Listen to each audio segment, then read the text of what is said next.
Hello mga kalalab. So for today's mini vlog ay pupunta nga kami ng inay sa bukid para magtanim ng mais at magbisita ng kanilang kalaparan doon. Siyempre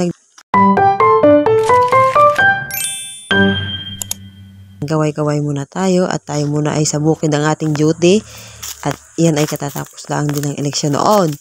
Ay di yan niya.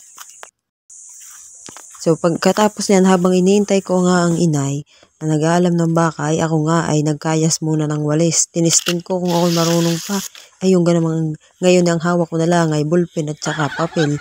Ay nako, at saka computer. Ay di hindi, baka daw ako hindi na marunong. Ay bay, marunong pa nga. Ay di habang ako'y nag-iintay sa inay, ay di ako'y nagkayas muna. Ay tunay na maalala ko nga, may kwento ko sa inyo. Ay noon ay kami kailangang magkayas ng walis para lang kami merong mabaon.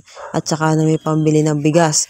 Ay tunay nakahirap nga ng buhay nga noon ay magkamura pa ng walis noon at yun ay 5 piso lang at 4 ang isang big case. Abay ngayon kamahal na pala ng walis. Kasarap na nga magkayas.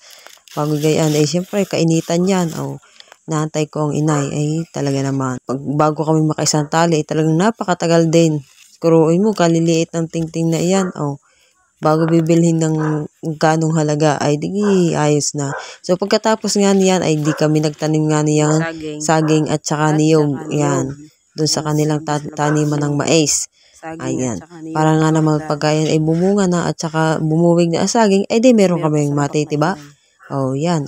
Ilang puno din yan na aming tinanim. Para pag sa susunod ay di pagkayan ay lumago at hindi makain ng mangain ay di meron kaming matitiba at makakawit na madamay. Gulod na kami. So, ayan na nga, narin kami sa gulod. At ako nga ay naghukay niyan. Ako ang nagbakat niyan. At yan ang tinatam na naman ng mais. Ayan. Bali nga, isibol na yung unang tanim ng inay. Ayan, yun ang umunan. Kung nakaabot kayo sa video ito ay i-like and i-share nyo din po ito kung nagustuhan nyo. Yun lang po. Maraming salamat. Tuloy lang ang laban. Kaya nyo din yan.